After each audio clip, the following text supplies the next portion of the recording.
सगळ्या अटी खानानं मान्य केल्या.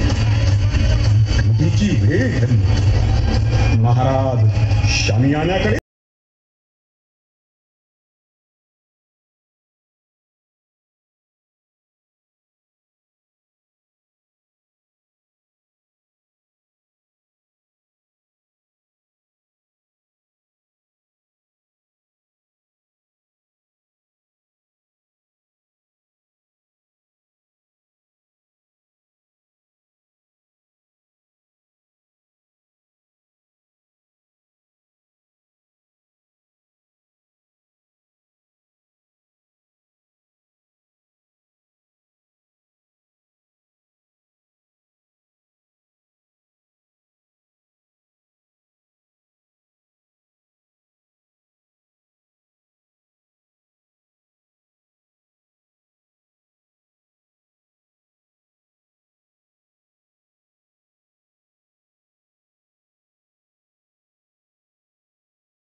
माझ्या बहिणी, पण आम्ही काय करणार? मी काय म्हणतो, थोडी फट करून द्या दरवाजाला. मी गेली की लागलीच लावून घ्या. देखनीये, हे शिवाजी राजाचं साम्राज्य आहे. इथं दाराला फट ठेवली तर दुश्मन कवा बी आत घुसल. म्हणून राजाचं सक्त सांगणं आहे, या साम्राज्यात गडाचे दार असोत नाही तर मनाची कवाडा असोत, फट ठेवायची नाही. तिच्या तहानलेल्या भुकेल्या लेकरावर तरी दया करा ना. त्या बिचाऱ्या लेकराचं काय दोष? समज पडतंय आम्हासनी, पर आम्ही भुकमाचा ताबेदार, आमच्या हातात काय बी नाही. ऐका ना हो दादा, मी पदर पसरते, भीक मागते, मला माझ्या तानेला पाण्याला सोडा. त्याने तिकडं रडून नाकांत गेला असेल. आमचा इलाज नाही, आम्हासनी हुकमा बाहेर जाता येणार नाही. उद्या गीत उजाडल्यावर दरवाजा उघडला की पहिली तुलाच सोडतो. काय करायचं?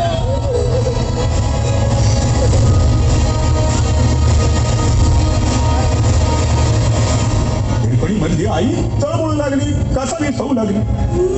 वाट शोधण्यासाठी भिरी फिरू लागली. पड बेला पगदा बांधलेला अत्यंत दडगम.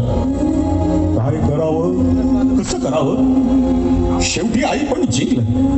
उरातल्या उफळत्या मातृत्वानं नियमांच्या आणि धोक्यांच्या पुढे पाऊल टाकलं. तिनं आपली दुधाची घागर इथंच ठेवली आणि काळात अभिन्न अंधारात चाचपडत गडाला हात घातला. दगडाला धरलं, कपारीत पाय ठेवला, निश्चय पक्का केला, पुढचं पाऊल टाकलं आणि हिरकणी झपाझप कडे उतरू लागली.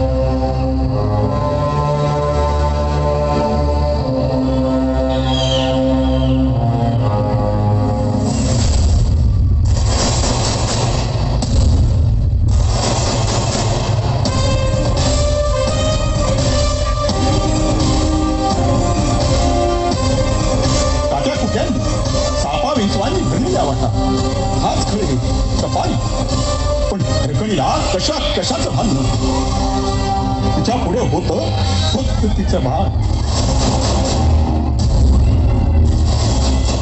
एक एक पाऊल जीवावर ठेवीत हिरकणी खाली खाली उतरत होती. आणि आली आली हिरकणी जमिनीवर आली, पण तिचं पाऊल तिथं ठरलंच नाही. वाऱ्याच्या वेगानं ती सुसाट सुटली. भुकेलेल्या आपल्या पाण्याला तिनं टवटाळलं. पाना दिला, बाळ हसलं, आई जिंकली. ही वार्ता महाराजांपर्यंत गेली. त्यांनी हिरकणीला बोलावून घेतलं. धन्य धन्य तू माता हिरकणी, केवढं धाडस केलंस जीवावरच. महाराज, अहो त्यात कसलं धाडस? म्या गेले नसते तर माझं लेकरू उपाशी राहिलं असतं. मग त्याच्यामुळे हे कसलं धाडस? हे बोलण्याचं धाडसही फक्त आईच करू शकते. त्या मातृत्वाचा तुझा आम्ही आज सन्मान करणार आहोत हिरकणी. आणि पंत, जिथून ही हिरकणी खाली उतरली ती एकच जागा दुश्मनाला वर येण्यासारखी आहे. त्याचा बंदोबस्त आणि या हिरकणीच्या पराक्रमाची एकत्र सांगड घाला. या ठिकाणी पक्का बुलंद ब्रूज बांधा आणि त्याला नाव द्या हिरकणी ब्रूज.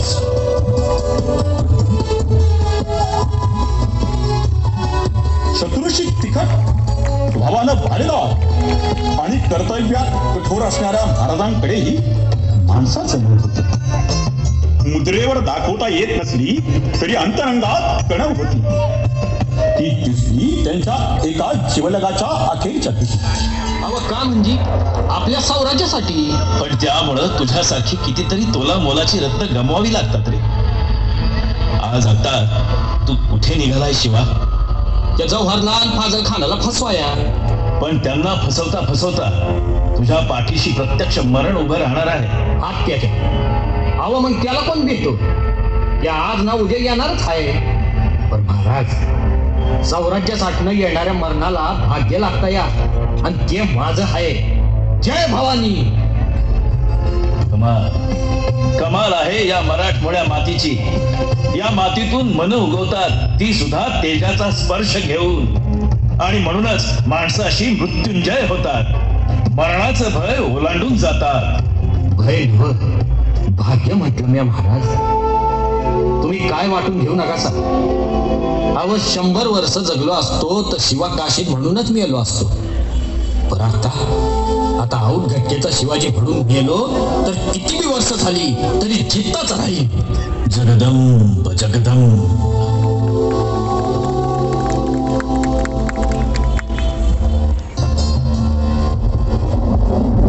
आई मध्यरात्री घनघोर पावसात काळ्या मिठ्या अंधारात 2 पालख्या आणि निवडक मावळे निघाले.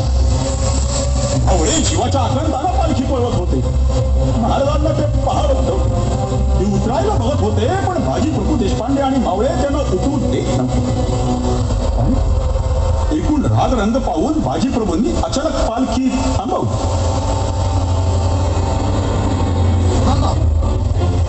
काय झालं बाजी? थांबवलं का? क्षण क्षण मोलाचा आहे. म्हणूनच थांबवलं राजू. माझ्या मनी एक मनसुबा आहे. कोणता? आपण अर्धे लोक घेऊन विशाळगडाकडे निघाऊ. आणि तुम्ही? आम्ही इथेच थांबून वैरेला रोखतो, छातीचा बांध घालतो, खिटे लढवतो, कोणालाही पुढे येऊ देत नाही. पण बाजी, सोहरची फौज अफाट, आपण मुठभर. तीच मूठ आवळतो महाराज, वज्र मूठ करतो. आपण निघाऊ. आम्ही स्वराज्य रक्षणाच्या कामी येऊ. मुद्रा महाराज, बाजी बाजी हे भलतं धाडस. धाडसावरच तर स्वराज्य उभं करण्याची शिकवण आपण दिली. त्याचीच परीक्षा द्यायचा वखूत आलाय. तुम्ही विशाळगडी सुखरूप पोचलात की त्यात सगळं आलं. आणि तुम्ही माझ्यासारखे लाख मेले तरी चालतील राजे, पण तुमच्यासारखा लाखांचा पोशिंदा वाचलाच पाहिजे. निघा आपण. गडावर पोचताच इशारतींचे तोफांचे बार काढा, म्हणजे जी थंड होईल. बाजी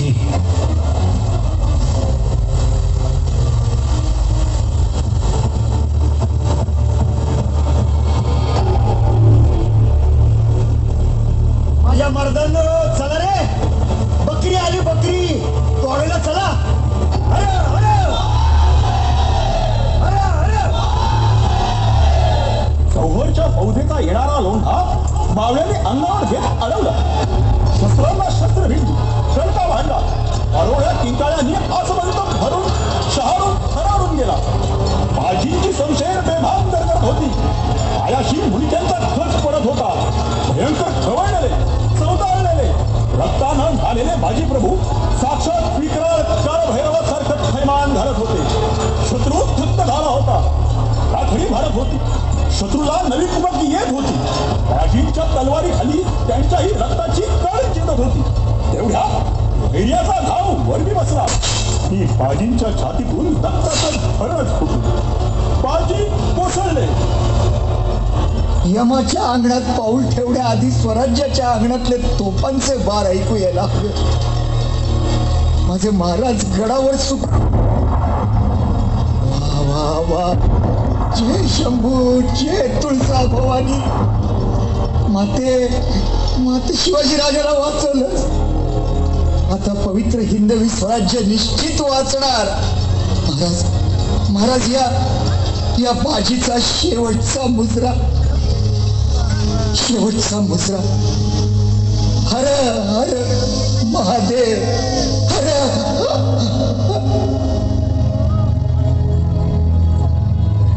अशी दुर्दम्य निष्ठा आणि निर्भयता, असं स्वराज्य प्रेम एक महाराजांचं खरं वैभव होतं. कसला विचार करताय? चेहऱ्यावरही चिंता दिसते आपल्या. चिंता वाटतेच आहे. शिवबा, इकडे या. ते बघा, काय दिसतंय तुम्हाला? दिसलं आऊसाहेब. तेच 6 कोसांवरचं, किल्ले कोंढाण्यावरचं हिरवं कुसळ सलतंय आमच्या डोळ्यात. जोपर्यंत ते तिथे आहे तोपर्यंत जीवा स्वस्थता लाभणारच नाहीये. पण आऊसाहेब, कोंढाणा अत्यंत बेलाद. शिवाय कडवा राजपूत सरदार उदयभान राठोड याच्या जात्या पहाऱ्यात 1200 धारधार तलवारींच्या चखोट बंदोबस्तात. अरे तानाजी. मुजरा महाराज. सुभेदार तानाजी मालुसरे, आपण आलात? होय, आलतो महाराज आवर्तन द्यायला.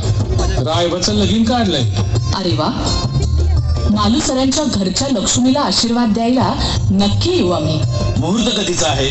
मुहूर्त बदलला महाराज. मुहूर्त बदलला? कुणी आणि कधी? आत्ताच बदलला. आई तुळजा भवानीनं, आऊसाहेबांच्या मुखातून. पण मग त्यासाठी पंचांग? तो मुहूर्त पंचांगात नाही महाराज, पंचप्राणात बघण्याचा आहे. म्हणजे? आत्ताच आऊसाहेबांचं बोलणं ऐकलं, तेव्हाच पक्क ठरवून टाकलं. काय? आधी लगीन कोंढाण्याचं, मग माझ्या रायबाचं. पण तानाजी, घरात मंगल कार्य आहे. मग हे बी आपल्या सौराज्याचं मंगल कार्यच आहे. अगोदर कोंढाण्यावर इजियाचं मोती उधळतो, मग रायबावर अक्षता उधळूया. आज्ञा महाराज. मुजरा आऊसाहेब. माघ वद्य नवमीची कडाक्याच्या थंडीची मध्यरात्र, सिंहांच्या पराक्रमाची. एका हातात भगवा आणि दुसऱ्या हातात तळपती शमशीर घेऊन विजेच्या चपळाईनं आणि बाणाच्या वेगानं कोंढाण्याकडे झेपावली.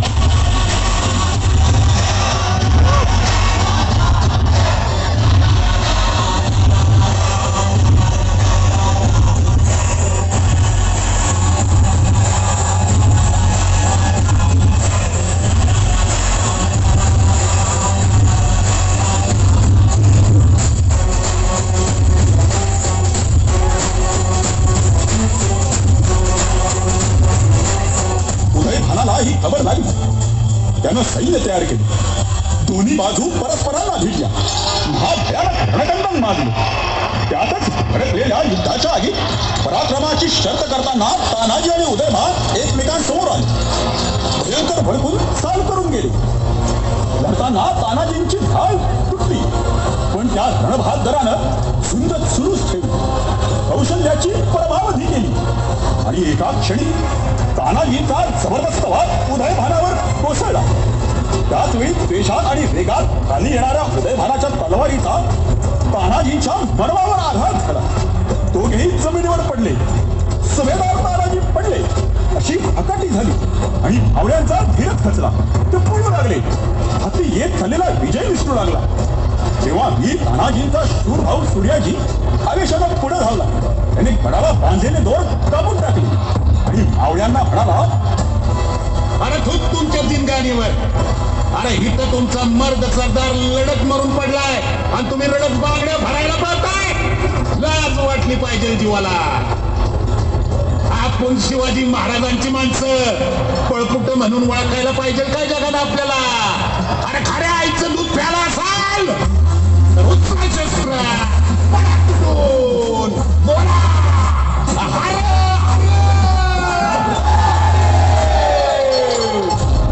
आश्चर्यात घडलं. सूर्याजीच्या शब्दांनी जादू केली. मावळ्यांनी मोठ्या जोशात कडक तलवार चालवली. राजपुतांचा पार फरशा पडला. गड जिंकला. ठरल्याप्रमाणे गवताची गंज पेटवून खुणेचा जाळ केला. तो पाहून महाराज धावत आले. गड मिळाल्यामुळे आनंदले. पण तानाजीची वार्ता ऐकून त्या आनंदावर पाणी पडलं. महाराज म्हणाले, आम्हाला तुम्ही हवे होतात सुभेदार. कोंढाणा जिंकून आमच्या हातावर तुम्ही विजयाची साखर ठेवलीत तर खरी, पण ती अश्रूत भिजलेली.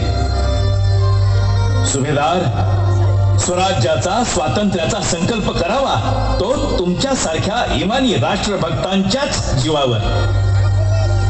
आज आमच्या एका डोळ्यात हसू आहे आणि दुसऱ्या डोळ्यात आसू आहे. कारण आपल्या हिंदवी स्वराज्यात गड आला खरा, पण हिंदवी स्वराज्यातून सिंह मात्र गेला. असे अनेक दिव्य लोकोत्तर स्वराज्य सेव. पाटील पळा पळा. अहो शिवाजी राजांचं मावळं आलं. पळा पळा.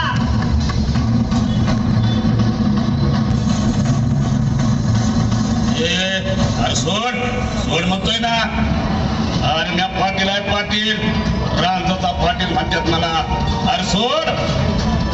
हे आवाज खाली ठेवायचा दरबारात, कळलं का? शिवाजी राजांचा दरबार आहे हा. अरे कोण शिवाजी? मी नाही ओळखत. अरे सोड म्हटलं ना. सोड. मी शिवाजी. काय तुम्ही यांच्या बायकोवर बळजबरी केली, वाईट नजर टाकली. अरे मग काय झालं? या गावचा पाटील आहे पाटील. काय मी करू शकतो? आणि तू कोण मला एवढसा बच्चा सांगणारा? तिकडं इतकी गुरमी, इतका माज आम्ही कदापि खपवून घेणार नाही. स्वराज्यातील आया बहिणी तुम्हाला तुमची जागिरी वाटली काय? आमच्या मुलखात आमच्याच आई बहिणी सुरक्षित नाही. तुमच्या या अशा कृत्यामुळे सर्व स्त्रिया घराच्या बाहेर पडायला घाबरतात. त्यांना भीती वाटते. वाटणारच. अरे आपली नजर ज्या पात्रावर पडली ते पाखरू आपल्या पिंजऱ्यात आलं म्हणून समजा. खामोश. या मुलखात आया बहिणींवर जो कोणी वाकडी नजर टाकेल त्याला आम्ही सोडणार नाही आणि याची शिक्षा मिळणारच. माफ करा. एक डाव माफ करा राज. पुन्हा अशी चूक होणार नाही. ती वेळच आम्ही येऊ देणार नाही. राज, अहो खरंच एक डाव माफ करा. परत अशी चूक होऊ देणार नाही. एवढी चूक माफ करा. तुझ्यासारख्या घरात आम्हाला असं सोडून दिलं तर तू पुन्हा मोकाट सुटशील. मर्जी होईल तसा वागशील. बाहेर ते शत्रू नंतर, आधी आतल्या शत्रूंना शिक्षा झालीच पाहिजे. याची पाटीलकी काढून घ्या. बरोबर बोलताय शिवबा. तुम्हीच सांगा याला काय शिक्षा झाली पाहिजे. याचे डोळे काढा. ज्या डोळ्यांनी आया बहिणींवर आजवर वाईट नजर टाकली ते डोळेच फोडून टाका.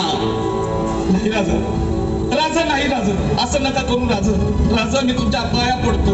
वाटलं तर डोकं टेकवतो पण असं करू नका. हात जोडतो राजा. याचे ते पापी हात पाय कलम करा आणि याचा चौरंग करा. नाही राजा, राजा नाही राजा. आऊसाहेब तुम्ही तरी सांगा राजांना परत अशी मोठी चूक होणार नाही. मला माफ करा आऊसाहेब तुमच्या पाया पडतो. परत अशी चूक होणार नाही. मला माफ करा आऊसाहेब. राजा मला माफ करा. न्याय झाला. घेऊन जा याला. राजा माफी असावी. राजा माफ करा मला. राजा परत होणार नाही. राजा एकदा माफ करा. राजा माफ करा. राजा मराठी मुलूक जर मोगलांच्या गुलामगिरीतून सोडवायचा असेल तर राजांनी स्वराज्य स्थापन करावं. क्षत्रिय कुलावतास सिंहासनाधीश्वर महाराजाधिराज राजाश्व छत्रपती की.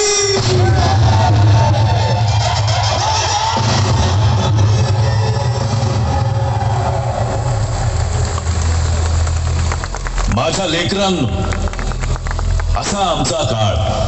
शौर्यानं भरलेला, स्वराज्य निष्ठेनं भारलेला, अशी एक अद्वितीय नररत्न, स्वतःपेक्षा देशाचा विचार करणारी, राष्ट्र विकासासाठी सर्वस्व देणारी, त्यांच्या जीवावर शेकडो वर्षांची गुलामगिरी स्वीकारून स्वाभिमानी स्वतंत्र स्वराज्य निर्मितीचा संकल्प केला मी. सर्वांच्या साथीनं तो सुफळ संपूर्णही झाला. आपली भूमी शंभू तुळजेच्या कृपेनं स्वतंत्र झाली.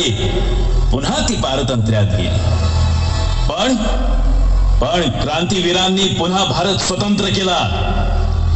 बाळांनो, आज तुम्ही स्वातंत्र्याचा अमृत महोत्सव साजरा करताय. जरूर करा, पण त्याबरोबरच काही संकल्पही करा. राष्ट्राच्या प्रगतीसाठी प्रत्यक्ष कार्य महत्वाचं असतं. केवळ शब्द, ठराव, आश्वासन, संकल्प आणि इच्छा असून भागत नाही. देशासाठी आतून भरीव योगदान झालं पाहिजे. आदर्श नागरिकाचं वर्तन घडलं पाहिजे. कर्तव्याचं आणि जबाबदाऱ्यांचं भान असलं पाहिजे. केवळ बोलून किंवा चर्चा करून देशहित घडणार नाही. माझा आदर्श घेताय ना तुम्ही? मग नुसते माझे दगडा मातीचे पुतळे हार घालण्यापुरते बसवू नका. मला, माझ्या जिद्दीला, माझ्या मावळ्यांच्या दिगंत पराक्रमाला, त्यांच्या निष्ठेला नसा नसात भिनवा. माझ्या राष्ट्रभक्तीला हृदयात रुजवा. माझ्या दूरदर्शीपणाचा अंगीकार करा. स्वातंत्र्य आलं आहे. अमृत महोत्सवाकडून शतक महोत्सवाकडे निघालंय. त्याचं प्राणपणानं रक्षण करा. जय शंभू, जय भवानी, जय गणेश.